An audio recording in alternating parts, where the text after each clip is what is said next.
Bidadari chapter 34. Hidupnya pasti menderita. Maksud papa, beli aja online. Itu kan gak terlalu ribet, kamu harus masak. Nanti kamu capek. Tapi kalau memang kamu tidak mau makan pesan online, kita ke restoran aja nanti. Ingin diberikan sesuatu yang mudah, tapi mendengar tawaran ini Vanessa tetap menggelengkan kepalanya. Gak mau papa, pokoknya aku aja nanti yang masak. Vanessa tetap bersikeras karena dirinya sendiri sudah merindukan rumah itu. Tempatnya kecil bertumbuh, dan dia ingin melakukan suatu kegiatan yang biasa dia lakukan di dapur rumahnya dulu, beberapa tahun yang lalu. Ya sudah, terserah kamu saja Vanessa, tapi sekarang turuti perintah suamimu dulu. Yeay! Jelas saja ini membuat Vanessa senyum-senyum. Oke bos, kalau gitu aku tidurin Dharma dulu ya. Kalau udah tidur, nanti aku masak. Gak ada yang boleh beli makan. Pokoknya aku yang masak loh. Cicit Vanessa lagi bersemangat. Dasar gadis bodoh.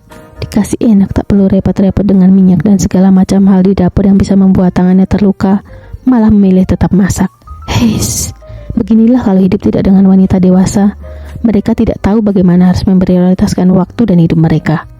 Reiko memang belum menangkap satu pun di sini, selain betapa merepotkannya hidup bersama dengan Vanessa, wanita yang dinikahi di usia remaja. Jangan tinggalkan Dharma sendirian. Kalau dia jatuh dari tempat tidur bagaimana? Haha, benar dugaanku kan? Pasti dia akan ribet banget mengurus wanita dengan beda umur terlalu jauh. Menyusahkan, manja, banyak maunya, tidak bisa berpikir dewasa, selalu saja bertentangan pemikirannya dengan pria dewasa.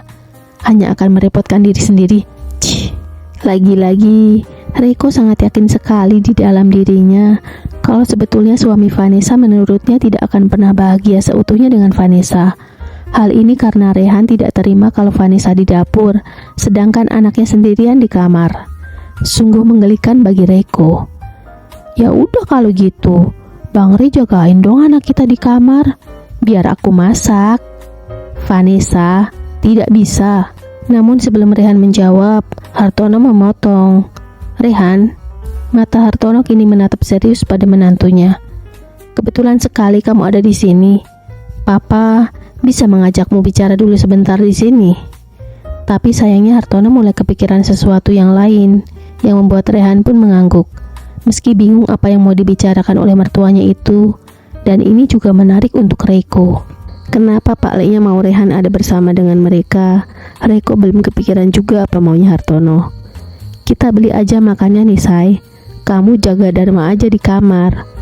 Tapi Reiko tidak bertanya apapun, karena saat ini obrolan suami istri di hadapannya itu masih belum mencapai mufakat. Iya, tapi kalau gitu, ntar kalau Dharma bangun, nanti aku ajakin ke dapur aja ya Bang Re. Jangan, di dapur kan bahaya nih Say. Dia belum ada 2 tahun loh, masih suka ngegeratak. Aduh, jangan sampai aku tertawa. Ini akan mengganggu mereka dan akan membuatku malu. Salah sendiri dia kenapa mau menikah dengan bocah. Gumam Reiko, sungguh tak tahan mendengar drama keluarga itu masih terus berlangsung. Tapi dia dengan susah payah menahan dirinya untuk tidak tersenyum dan terlihat biasa saja. Kalau gitu, kalau nanti Dharma bangun, aku titipin ke sini aja ya pas aku masak Bang Re. Pokoknya aku nggak mau kalau makannya beli. Aku nggak mau makan seminggu. Lebih baik biarkan dia tidak makan seminggu. Dan harusnya suaminya mencari wanita lain yang lebih baik, yang lebih dewasa, sehingga hidupnya tidak akan seperti di neraka. Bisik hati Reiko, yang logikanya mengatakan memang tidak ada gunanya menjalin hubungan dengan wanita yang seperti anak-anak. Tapi kan Reiko juga tidak tahu bagaimana hubungan pernikahan antara Rehan dengan Vanessa itu. Dia hanya melihat kulit luarnya sekarang, dalam scene yang tidak lebih dari 5 menit bahkan. Bagaimana dia bisa mengatakan bahwa keduanya dalam kondisi tidak bahagia? Ya, meskipun susah memang bicara dengan Vanessa, kalau sudah maunya, ya maunya juga. Ya sudah, terserah kamu sajalah. Hehehe, asik. Suamiku emang paling ganteng sedunia, paling baik, paling pengertian, paling gak ada duanya. Aku cinta banget sama Bang Re. Pokoknya di akhirat nanti aku juga mau sama Bang Re, dan Bang Re gak boleh punya 7 bidadari, cuma boleh sama aku doang aja sih. Hartono lebih dulu berdeham sebelum Rehan merespon apapun dari perlakuan istrinya yang tiba-tiba menarik kerah kemejanya dan bibirnya mengecupnya. Vanessa memang ekspresif sekali. Kalau dia marah, dia tidak akan pernah menutupi kemarahannya. Tapi kalau dia sedang senang, dia akan melakukan seperti ini. Apa sih papa? Kan aku juga cium suamiku sendiri sih. Iyalah, iya.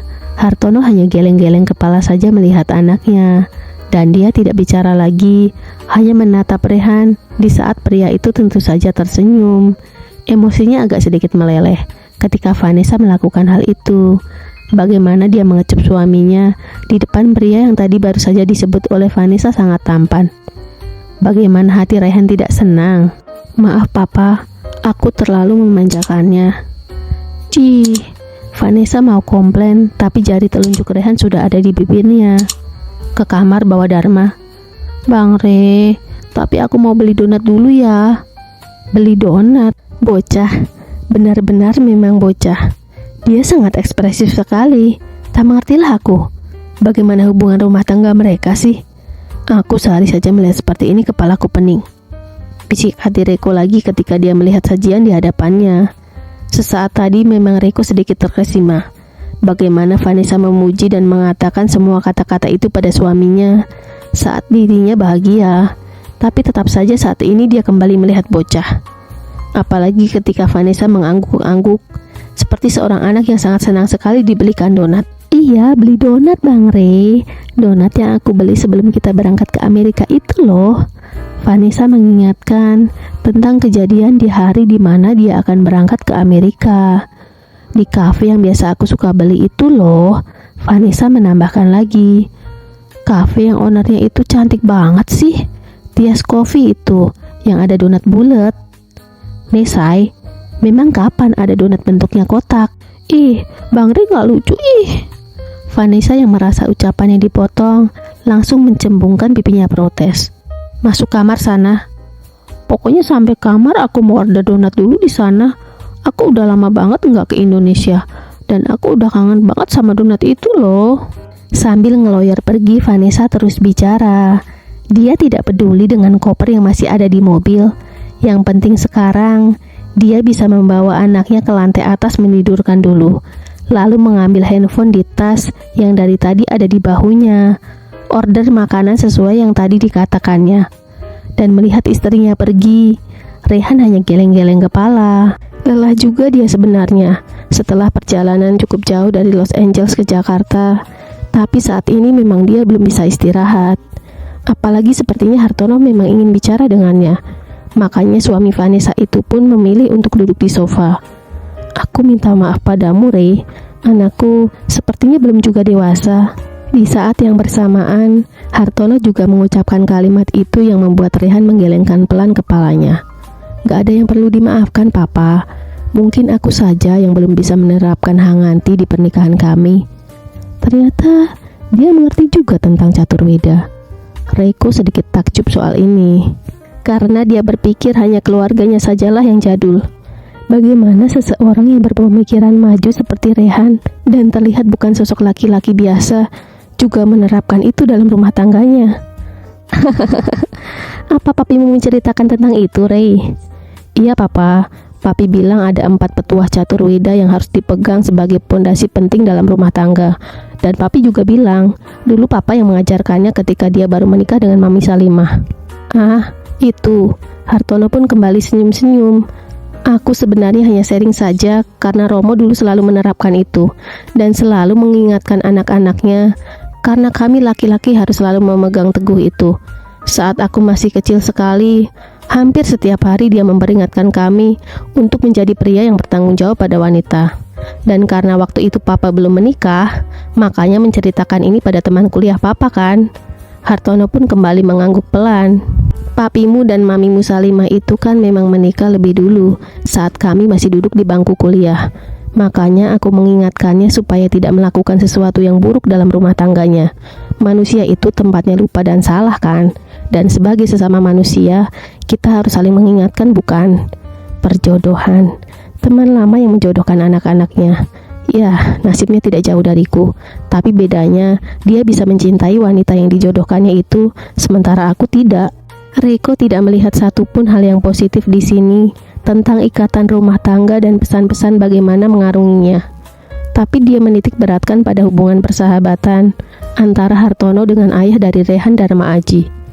Iya benar papa. Dan saat ini, apa yang mereka bicarakan berdua ini belum mengajak Riko untuk ikut bergabung.